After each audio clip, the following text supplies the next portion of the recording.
Pemimpin PAS senada dengan pendirian Presiden Parti yang mahu Akta 164 dikaji semula memandangkan wujud beberapa pencanggahan dalam undang-undang itu. Demikian kata Setiausaha Agongnya Datuk Taqiyuddin Hassan. Ya, saya sependapat dengan saya punya Presiden. Sebabnya kalau saya sebagai legal person, memang kalau tengok ia ada macam satu contradiction atau pencanggahan dengan Constitution itu sendiri dan juga beberapa kes-kes yang diputuskan oleh Mahkamah Persekutuan Federal Court.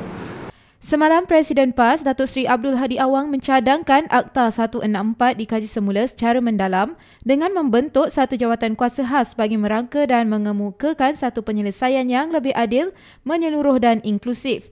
Hadi berkata jawatan kuasa itu perlu melibatkan semua pihak yang berkepentingan sama ada daripada kalangan penganut Islam dan agama-agama lain. Saya bersetuju supaya ianya dirujuk kepada satu komiti yang mungkin melibatkan semua agama. Semua agama dan juga mereka ni adalah experts, bukan politician, bukan apa semua. Mereka ni experts dalam agama masing-masing. Kita perlu tahu bahawa 164 berbeza dengan 355. 355 hanya melibatkan orang Islam saja.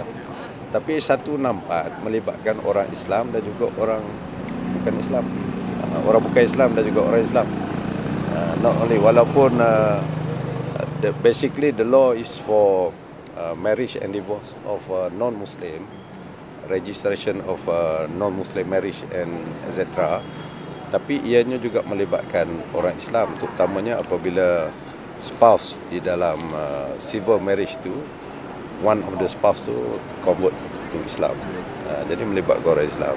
Bukan maknanya kita totally against this. This is for the interest of the non-Muslim. Tapi oleh kerana dia juga melibatkan Muslim. Akta 164 yang kini masih dalam proses pindaan antara lain tidak akan membenarkan agama seseorang anak itu ditukar oleh salah seorang ibu bapanya sebagaimana yang berlaku dalam beberapa kes perebutan hak jagaan anak selepas bapa yang telah memeluk agama Islam menukar agama anaknya tanpa mendapat kebenaran ibu. Pindaan tersebut termasuk Seksyen 88A menyebut kedua-dua pihak dalam perkahwinan sivil perlu bersetuju untuk menukarkan agama anak bawah umur kepada Islam.